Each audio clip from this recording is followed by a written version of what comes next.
selama ini yang disebut MBR itu adalah yang di bawah desil 8 ke bawah. Ya. Nah, yang miskin tentu di lebih bawah lagi, desil 2, desil 3. Desil 2, desil 3 ya? Ya, sekitar itu. Artinya, ketika kita bicara kemiskinan, yang ini yang harus kita sasar dengan program yang sesuai bagi mereka. Ya. Tentu mereka tidak punya daya beli, Ya. sehingga harus disupport lah dia. Ya, betul, sehingga mampu mempunyai rumah, ya. Nggak mungkin disuruh Ya. nyicil kan untuk Ya. mereka. Baik. Nah, hari ini kalau di PUPR ada yang namanya BSPS, Bantuan Perbaikan Rumah, yang seperti itu, yang sifatnya grant, bantuan Ya, penuh. grant. Ya. Nah, sehingga untuk kelompok ini ya memang tugasnya pemerintah hadir untuk membantu mereka. Nah. Kalau membangun ya terhadap yang tadi, kalau data 2023 itu ada 9,8 juta total. Oh iya, jadi turun.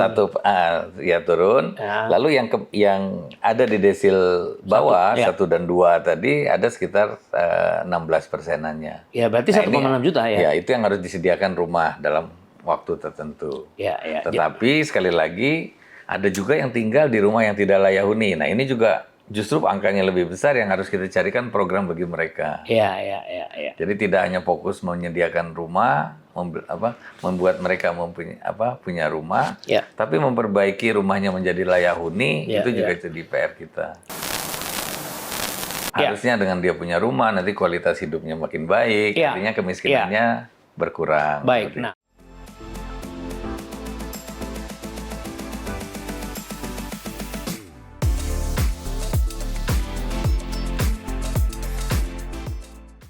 Sobat Panangian, saya mengundang kembali sobat saya. Saya menganggap ini seorang legend karena apa?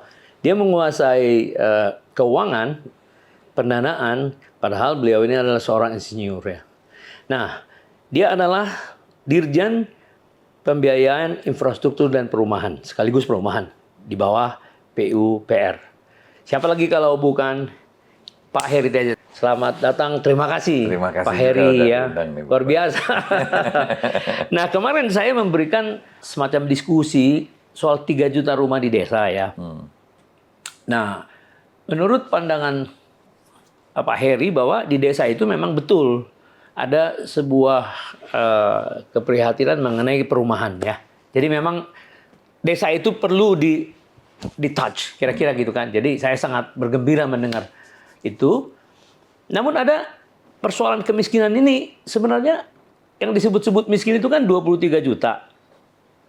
9,3%. Ya. Sorry, 26 juta.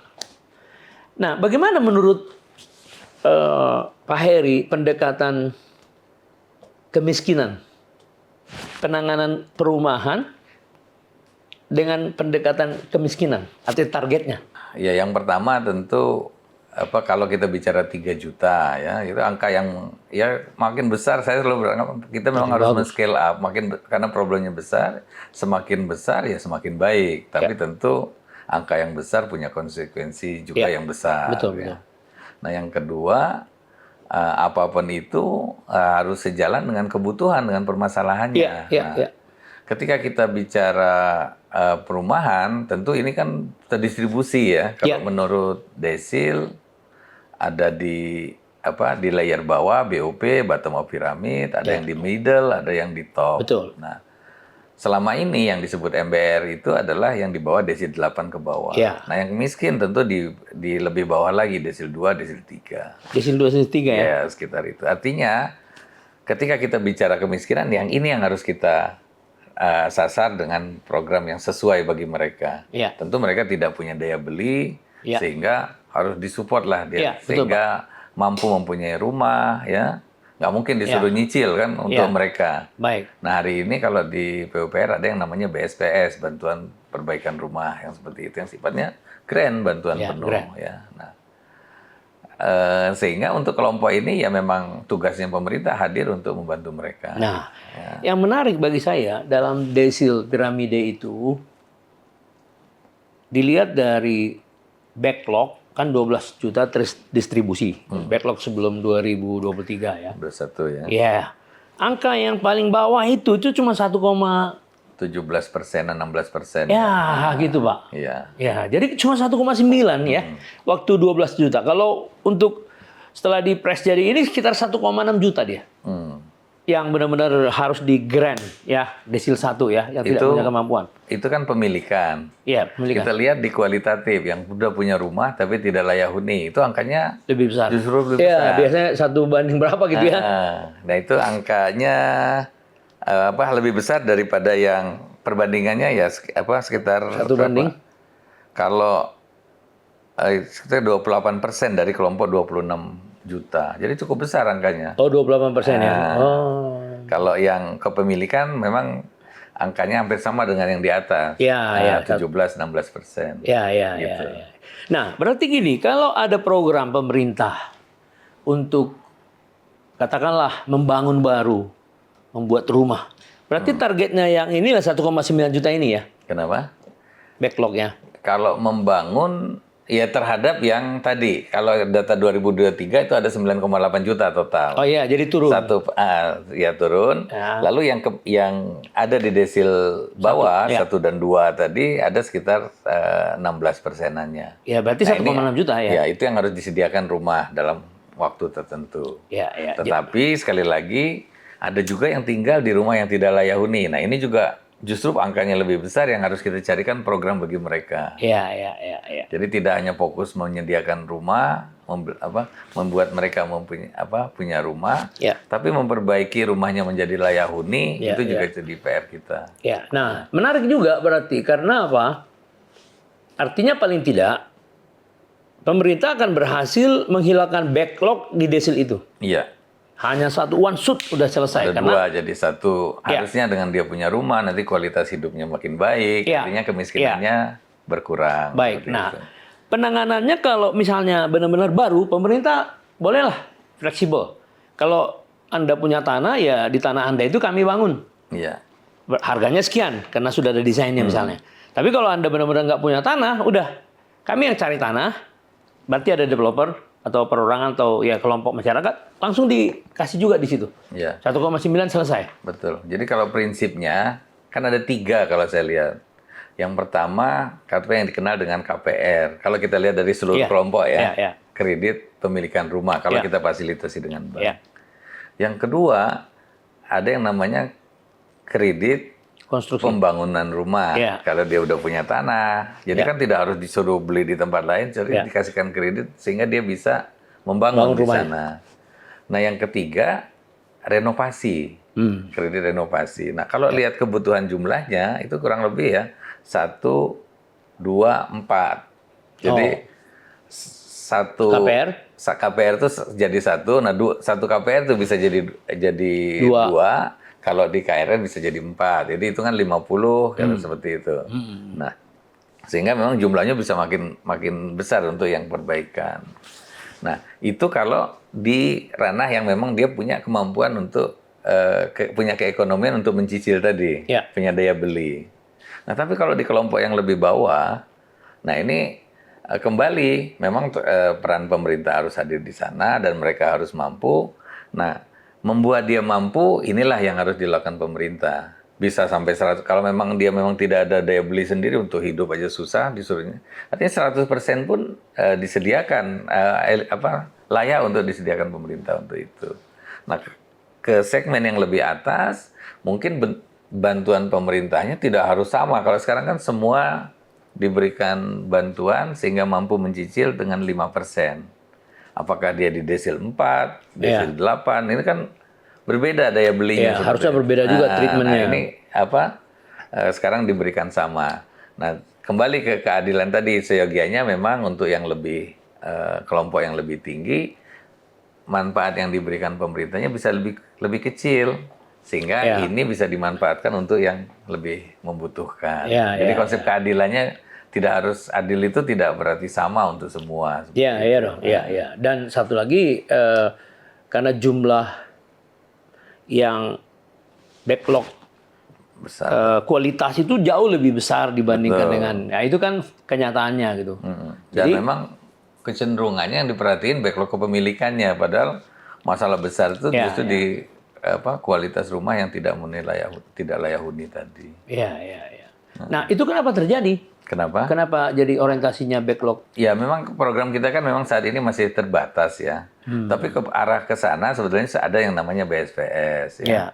Nah, dari sisi pembiayaan hari ini kita lagi coba dorong kredit mikro perumahan. Oh, itu belum ada ya? Belum ya. Harapannya itu ada. Nah, apa itu spesifikasi kredit mikro itu apa? Ya dia bisa menyasar yang lebih rendah, skalanya lebih kecil, tidak ada agunan sehingga yang kelompok-kelompok tadi punya akses dia ke pembiayaan. Nah, Kalau ke KPR kan langsung 170, Ya. ya belum apa-apa udah nggak mampu dia untuk. Ya, kalau yang ini berapa Ya, kredit mikro? skalanya sekitar 50 juta, Nah, terus kemudian berapa tahun? 5 tahun, mungkin bahkan bisa lebih rendah tergantung.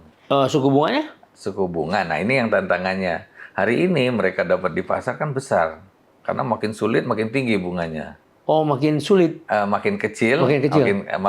makin tinggi bunganya. Ya, Nah, sehingga kehadiran pemerintah perlu untuk tadi kalau saya sih melihat kalau yang level di atasnya bisa dapat di 5% bunga, kenapa mereka nggak bisa dapat juga di level yang sama? Harus dapat dong. Nah, itu kan logika dasarnya. Karena kan kalau diserahkan ke pasar karena risikonya tinggi, prosesnya membutuhkan effort yang lebih besar. Nah, ini dituangkan menjadi tingkat bunga tadi menjadi biaya yang lebih mahal. Nah, di sini mungkin dengan konsep subsidi selisih angsuran atau selisih bunga tadi bisa kita dorong sehingga mereka juga bisa mendapat akses dengan bunga yang lebih rendah. At least lebih rendah daripada bunga yang ada di pasar. Harus dong kalau itu karena pemerintah. Nah, sekarang 50 juta itu untuk membangun rumah sendiri itu ya? Untuk renovasi. Oh, renovasi. Atau rumah inti tumbuh. Rumah Kan itu. selama ini kan problemnya daya belinya kan kecil ya. Kalau dia langsung mencicil yang besar, habis uangnya untuk beli rumah. Iya. Tapi kalau dia bangun dulu mungkin sepetak, nanti lunas dia bangun lagi, ya. Nah ini bisa kemampuan mencicilnya bisa masuk ke sana. Iya. Jadi Itu desil 1 juga itu ya? kalau desil 1-2 mestinya 1-2 tugas ya, pemerintah lah yang Enggak, tapi maksudnya kredit mikro itu masih di bisa ke bawah aja ya mesti 3. di 3 ke atas ya. Ya, di bawah 3 juta Ya, itu biasanya. kalau yang ke bawah lebih lebih pemerintahnya yang hadir. Contohnya misalnya gini loh, kalau bisa di ini ya, UMR di Jawa Tengah itu kan cuma 2, something. Kalau sepertiganya kan berarti berapa itu? 900. Tuh. Ya, dia nggak punya kemampuan. Ya. Jadi Tapi kalau dia mencicil berapa 300.000 seperti itu, jadi memang harus disediakan produk yang cocok bagi mereka. Iya, oke. Nah, kemudian berarti bisa disimpulkan di desa itu sebenarnya kalau backlog kepemilikan itu nggak besar. Karena ya hanya sekitar 1,9. Tapi backlog dari kualitas itu tadi 1:5. 80-20 seingat saya. Iya, 1:4, 1:4 di berarti. perkotaan itu 80%-nya, yang di pedesaan itu di 20%. Jadi berapa tuh? Dari 9, sekian. Jadi sekitar 7, ya kalau angkanya dari 9,8, 7,8-nya itu sekitar di perkotaan. Tapi di pedesaan tadi saya lihat juga agak besar juga ya. Kalau di data ini memang harus dilihat lagi nanti. Enggak. Backlog kepemilikan. Kalau kepemilikan udah jelas 1,9 tadi 1,7. Ya. Tapi kalau ini 1:5 saya perkirakan tadi. Yang di desa. Ya. Berarti kan artinya keadaan di desa lebih parah soal kualitas perumahan. Iya, betul. Jadi 26 juta itu 10 di dia. Iya. Ya kan? Ya, makanya yang tadi pemberdayaan terus perbaikan kualitas tadi itu lebih jauh lebih penting ya. Sama-sama penting sih. Tapi perlu perhatian khusus ke sana untuk lebih di scale up.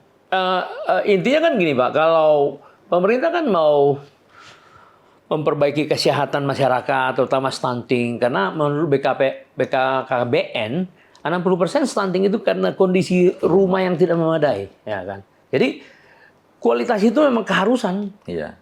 Terutama yang di desa yang tidak memiliki standar gitulah. Kurang memiliki standar. Iya. Nah, ini mungkin juga perhatiannya juga tidak hanya rumah jadi yang dibangun. Jadi mindsetnya yang tidak layak huni itu kan ada 4 indikatornya. Kualitas rumahnya, Ya. terus luasannya, kemudian akses ke air dan sanitasi. Iya, iya, iya. Nah, seringkali ya kita fokusnya di rumah. Ya. Nah, mungkin sudah saatnya ada program yang blended sifatnya, Iya dong. terintegrasi. Harus Pak. Apalagi kalau perbaikan mesti. Nah, Kalau makanya- baru kan industri. Iya. Nah, makanya kalau di BSPS misalnya hari ini di PUPR kita gabung dengan fasilitas yang ada di Cipta Karya juga. Oh. Sehingga yang disebut peningkatan kualitas tadi memang komprehensif mencakup 4 aspek tadi. Nah, berarti BSPS itu berapa targetnya per tahun? Tahun ya mungkin sekarang ada di 100 ribuan ya di perumahan itu. Ya.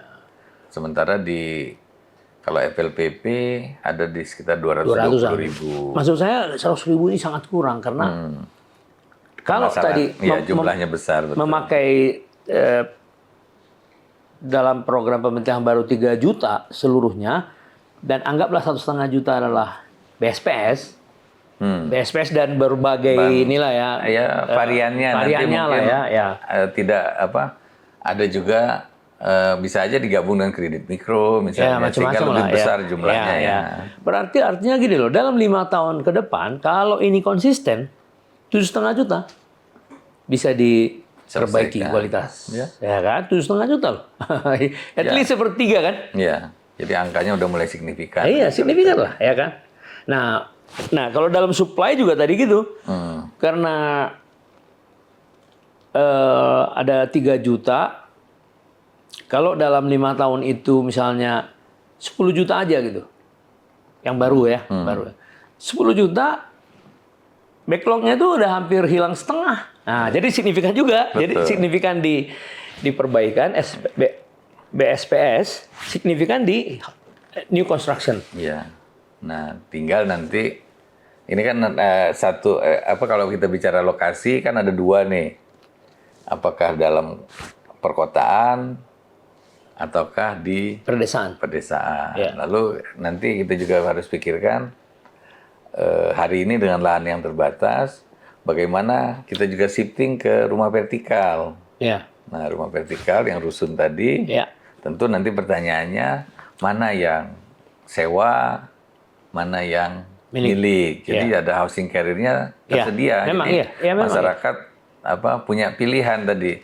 Ketika kemampuannya masih belum, dia tinggal di rumah sewa, nanti sambil menyiapkan semuanya. Ketika pada waktunya pindah ke rumah milik. Sehingga rumah vertikal itu seperti industri. Jadi masuk ke kayak wadah training gitu. Setelah siap di rumah vertikal, dia pindah ke rumah vertikal lagi yang milik. Terus seperti itu. Ya, memang itulah yang kita sampaikan ya. Semoga itu akan menjadi kenyataan. Nah, kemudian pendekatan terhadap dana yang disebut dengan dana abadi yang diinginkan oleh Pak Bang Beten itu apa maksudnya? Dari 20 tahun tenor jadi 10 tahun. Enggak, kalau yang disebut dana abadi itu kan ini supaya lebih bergulir. Iya. Nah, kan sebenarnya selama ini FLP kan bergulir. Iya. Tetapi terlalu tergantung dengan dana APBN. Masih terlalu tergantung. Sangat tergantung. Betul, tapi kan berarti investasinya itu belum belum mature. Kalau konsep hari ini kan 75% dari pemerintah melalui FLPP. 25% dari 20% dari SMF. SMF gimana pembentuknya? 50% dari pemerintah, PMN, 50% lagi dari capital market, dari bank dan seterusnya. Artinya kalau kita jumlah 87,5% dari harga rumah itu harus disediakan dulu oleh pemerintah, baru dapat satu kredit dengan rate 5%. Jadi kalau nggak ada 87,5% dari harga rumah, ya nggak jadi itu barang. Jadi perlu besar sekali di sini. Tapi bergulir iya, karena nanti pada setiap nyicil nanti akan masuk lagi dan menjadi manfaat buat penerima manfaat yang baru. Nah, kalau yang yang dimodifikasi seperti apa? Nah, kita modifikasinya dengan menerapkan subsidi selisih bunga sama seperti yang tadi. Jadi KPR yang menerbitkan ya bisa BTN, bisa Mandiri, semua bank lah menerbitkan KPR. Nah, yang disubsidi pemerintah adalah selisihnya, sehingga masyarakat bisa mampu mencicil. Nah, tetapi yang dana abadi tadi adalah bagaimana kita memupuk uangnya pemerintah, sehingga selisih bunga tadi diperoleh dari hasil investasi. Jadi angkanya terus bertumbuh dengan return yang lebih besar. Iya. Seperti itu. Nah, dengan konsep ini kita bisa meningkatkan jumlah leverage-nya lebih bertambah besar, ya. dengan uang yang sama. Jadi kalau misalnya dengan model bisnis hari ini harus mengalokasikan 25 triliun tetap sama, ya. Tapi hasilnya kalau yang sekarang 220.000 ya. Dengan ini kita bisa tingkatkan jadi 300.000 seperti itu. Karena diperpendek ininya ya, subsidinya. Sebelum sampai perpendek itu baru tadi dengan cara menginvestasikan dulu. Hasilnya baru dipakai untuk menutup. Nah, kalau waktu subsidinya diperpendek katakan 10 tahun, kan ketika dia investasi dari hasil investasi ini kan muter terus. Selama 10 tahun, tahun ke-10 kita udah bisa bikin lagi sebanyak 300 unit lagi, 300.000 unit. Seperti itu. Kalau di 20 kan kita harus nunggu 20 tahun lagi. Dia uang yang 25 tahun tadi bekerja selama 20 tahun. Nah, ini kita kurangin 10 tahun. Sehingga dalam 20 tahun udah 600.000 double. Jadi prinsipnya seperti itu. Tetapi dengan dana abadi tadi yang pertama kita meningkatkan dari 220 menjadi 300 dulu. Uangnya sama, cuman dengan mekanismenya saja yang berbeda. Seperti itu. Nah, ini kalau diterapkan di tadi, artinya beban untuk men-scale up tadi kan tidak harus sebesar dari yang konvensional tadi.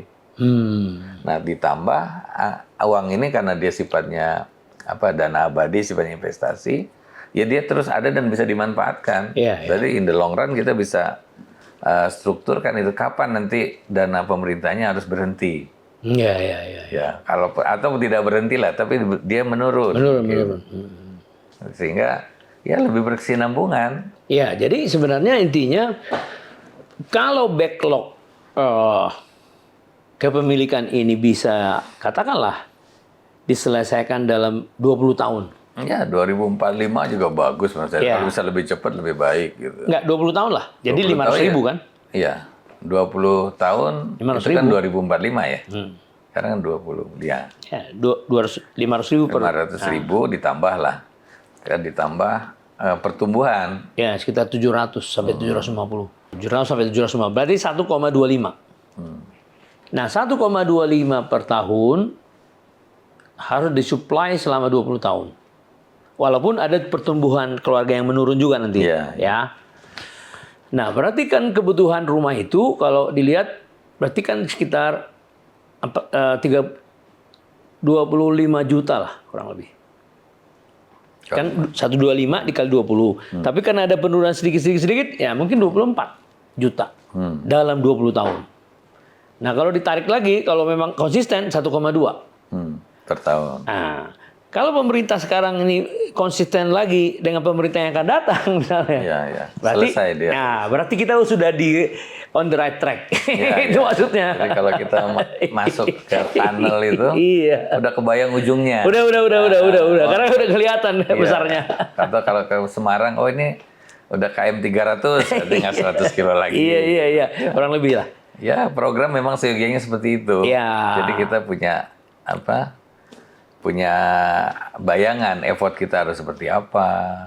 Nah, sehingga memang data tadi menjadi penting.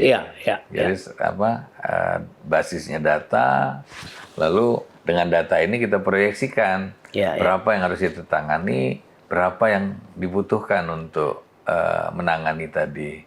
Nah, nanti tentu berkaitan lagi bagaimana cara kita menyelesaikannya. Ini masih banyak PR-nya kan. Kalau kita bicara 1 juta aja kan pertanyaannya di mana? Nah, ini juga harus mulai nih kita petakan di mananya. Termasuk punya siapa nanti kita bicara tanah siapa yang bisa kita manfaatkan dulu. Ya kalau yang memang tanah negara itu kayaknya sih oke itu karena kan idle. Ratusan ribu hektar itu nggak pernah di touch. Iya, tapi seringkali tempatnya tidak ideal kadang-kadang. Tentu kita harus dipilih harus yang basisnya transportasi, konektivitas, nggak bisa. Atau ya kita kombinasikanlah. Justru kita programkan infrastrukturnya sehingga yang tadinya tidak ideal menjadi ideal. Kalau bisa. Ya harus bisa kalau kalau enggak. Kadang-kadang bukan begini. Ada penelitian tentang KPR-nya, mungkin juga BEDET banyak gitu di BTN. Ada dari IPW ya. Memang banyak dibangun developer di lokasi yang memang sangat jauh dari infrastruktur. Nah, kemudian yang lebih parah kalau menurut saya, perumahan itu pun hanya itu, scatter, hanya beberapa perumahan. Jadi andai kata pun misalnya ditarik jalan, nggak worth it. Nah, berarti pemilihan lokasi sangat penting dan pengawasan. Pemilihan lokasi, pengawasan, dan tadi partisipasi pemerintah daerah. Iya. Dia harus lebih dominan, menentukan ini memang untuk perumahan, semua harus didorong ke sana. Iya, itu loh. Ya. Jadi kalau dia memang sudah ngumpul, nggak ada masalah. Itu urusan publik kan, public works gitu kan. Kalau memang harus diselamatkan ini kan gitu. Betul. Nah, jadi artinya gini, kalau nanti Kementerian Perumahan ini terjadi ke lembaga Kementerian Perumahan yang baru, harus dicatat sejarahnya nanti. Ini adalah kakak adik dengan PU. Kenapa sebut kakak adik? Kalau PU-nya nanti lebih kepada yang regional, makro, ya kan, jalan, konektivitas dan segala macam, bendungan, sarana energi dan segala. Kalau ini benar mengisi ya yang dibangun oleh itu regionalnya itu kan. Ya, saling mengisi ya. Ya, kakak adik. Ya. Nah, jadi kalau namanya kakak adik ya ibaratnya harus sekawan dia dalam hal melihat kebutuhan masyarakat. Betul. Cuman spesialisasinya ini kepada infrastrukturnya, ini mengisi.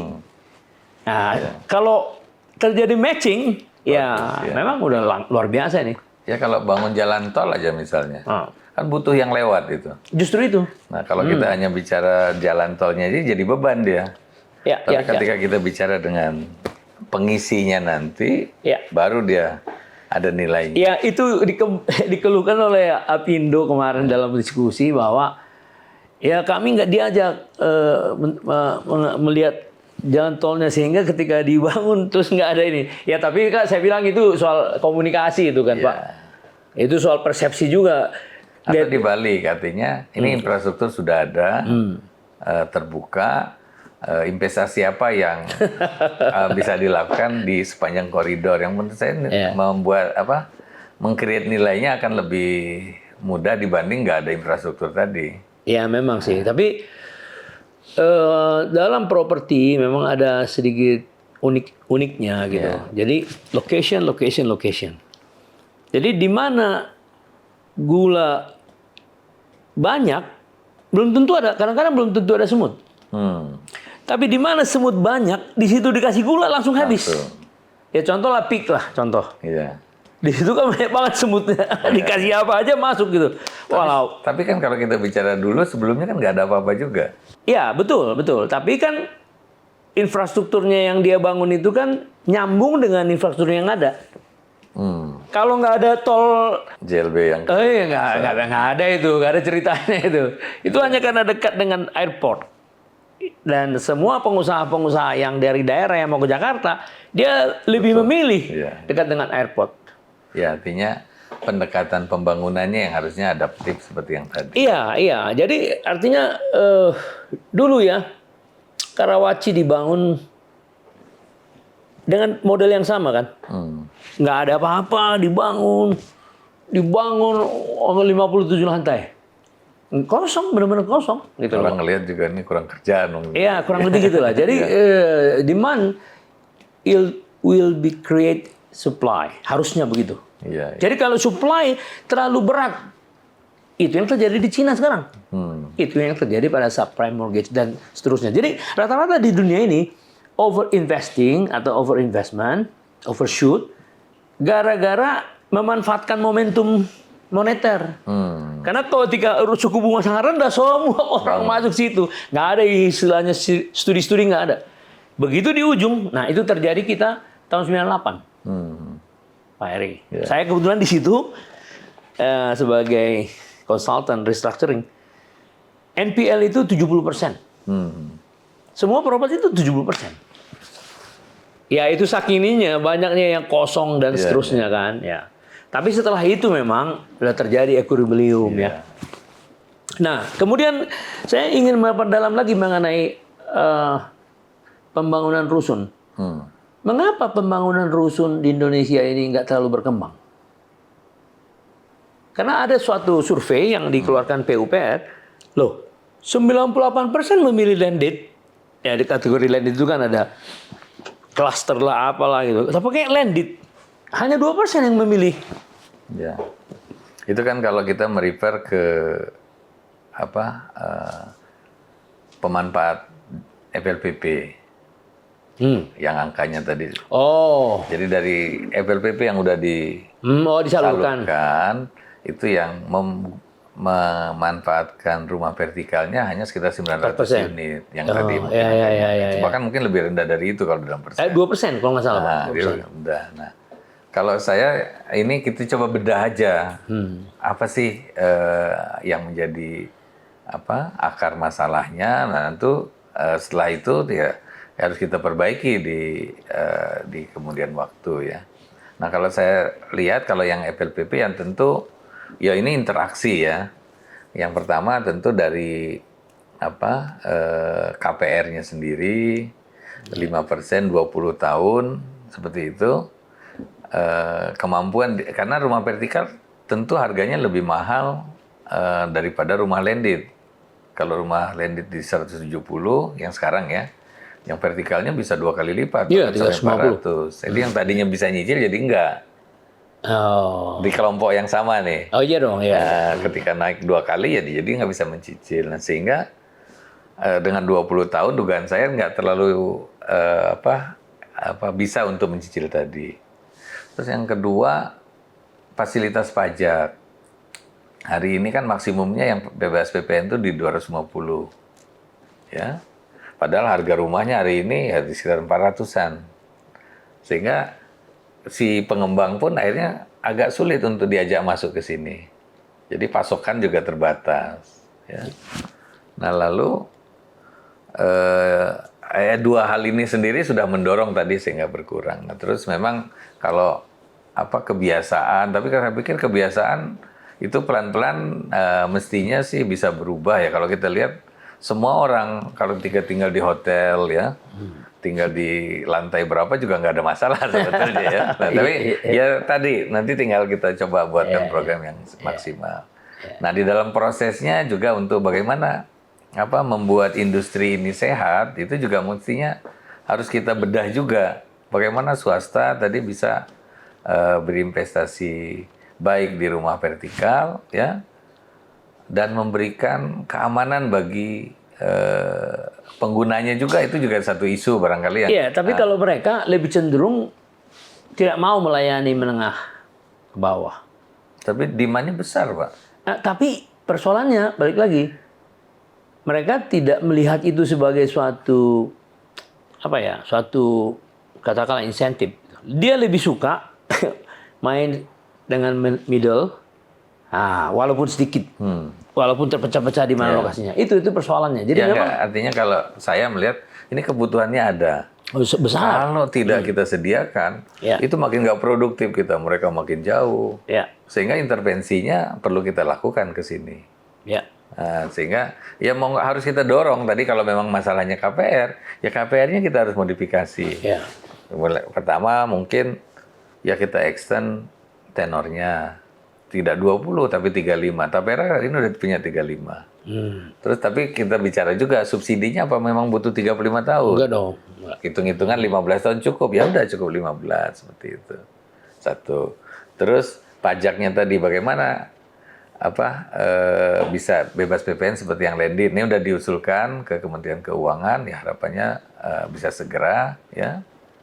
Nah, itu 2. Terus yang ketiga nanti kita coba lihat juga bagaimana yang menjadi kendala mungkin dari pengembang untuk bisa masuk di segmen ini. Kalau tadi mereka lebih senang ke segmen yang middle ke atas, oke, nggak apa-apa, itu kan masalah interest ya. Tapi agar mereka mau masuk di sini butuh apa? Kalau saya mendekatinya seperti itu. Nah, ini yang mungkin harus kita bicarakan sehingga ini bisa jadi program juga. Oh iya. Kalau tidak ya masalah besar menurut saya akan terjadi di sektor perumahan ini. Iya, iya. Jadi rusunami yang saya dalam paparan saya itu 500 juta sampai 550, 32 meter. Sekarang 36. Ya. 36 meter persegi. Ya, itu Kurang lebih lah, kurang lebih. Ujung-ujungnya ke harga. Ya. Nah, harganya bagaimana dibuat seefisien mungkin. Nanti kan ada interaksi juga. Industri berinovasi membuat harganya lebih efisien. Iya, iya. Iya, iya. Tapi setidaknya yang dasar dulu, dia bebas PPN seperti yang kan memang sudah ada pesannya di undang-undang untuk Ya, bebas PPN. Ya. Kalau bisa BHTB juga nggak perlu. Itu ya. Berarti kan 12 tambah 5, Ya. 17. Kalau bisa, DP kita kasih 5%. Supaya risikonya jadi 0. Karena kalau kita kasih DP sekian persen, kita sudah beli semua yang dia bangun. Tetapi sebelum itu ada penelitian, research, market research. Harus over demand baru kita mau. Ya. Jadi misalnya di sini ada lahan 1 hektar, 1.500 unit, survei atau market research-nya 2.500, double. Udah. Kalau kami malah lebih ini lagi, jadi tidak hanya market research saya minta ke teman-teman itu.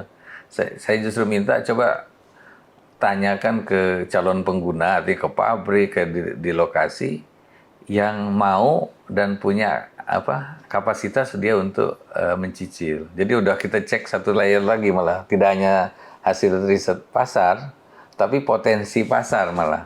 Kalau perlu calon pembeli tadi diberikan semacam SP3K atau apa, per-akad atau apa gitu sehingga atau NUP lah, nomor antrian sehingga kita lebih terukur lagi, baru kita bangun. Ya, kurang lebih lah, kurang lebih lah. Tapi kan basic research-nya ini kadang-kadang ya di Indonesia ini contoh tahun 98 lah buktinya kan. Cenderung researcher ini selalu memihak market dan selalu punya prediksi yang optimis. Yeah. Nah, dan kadang-kadang dia mengikuti maunya si pemilik proyek gitu loh. Supaya bank mau memberikan support. Ya, setelah itu ternyata nggak ada. Ya rata-rata gitu. Jadi di apa dulu tahun 29 di Inggris sama di Amerika itu researcher topnya. Waduh, itu yang membuat pasarnya begitu. Iya, iya. Nah, jadi karena ini pemerintah nggak boleh gagal, jadi memang ya sampai saya setuju sekali tadi dengan Pak Heri tadi sampai detail. Jadi itu namanya marketing research. Ya, jadi sampai kepada buyersnya. Iya, gitu. Karena hari ini kan kami piloting untuk bagaimana KPBU juga bisa diterapkan di sektor perumahan. Ya. Hari ini developer udah banyak baik ya, artinya ini kan perlu kita intervensi juga. Bagaimana kalau itu diregulate, harganya mungkin bisa lebih efisien dan seterusnya. Nah, tentu sebagai pilot sebenarnya jangan sampai gagal tadi prinsipnya. Kalau gagal di pilot ya nggak akan jadi program. Iya. Nah, sehingga kalau memang masalahnya itu di demand, ya kita harus kerja keras di situ. Iya. Demand itu apa ya? Kalau saya bilang N-1, jadi bangun itu demand-nya udah ada dulu. Iya. Ya memang agak capek di sana, tapi artinya dengan aplikasi hari ini harusnya kita bisa masuk ke sana. Iya dong. Ya, kita siapkan housing queue-nya. Nanti kita dapat calonnya ini, lalu kita tanyakan lagi lebih sampai ke dia, ibaratnya kita tahu maunya rumah seperti apa yang dia inginkan. Sehingga yang kita bangun pun co-creation dengan mereka, Pak. Ya, saya kira iya. Jadi karena apa? Kalau saya itu kan 250.000 itu tersebar, katakanlah di 5 kota. Berarti kan besar. Masif dia kan, 50.000 bisa. Nah, itu juga terus yang selanjutnya, bagaimana ini kita petakan di masing-masing target area. Kalau kita bicara 10 metro, masing-masing mau berkontribusi berapa dan di mana. Nah, memang kerja-kerja ini harus ada di depan. Iya. Tidak hanya kita bicara 3 juta. Iya, nggak bisa 3 juta tadi harus sampai ke detail seperti itu. Jadi memang eksekutor harus ini ya, harus sangat berani ya, dan berani, terukur ya. Terukur. Detail. Nah, situ. Baik ya, terima kasih Bung Heri.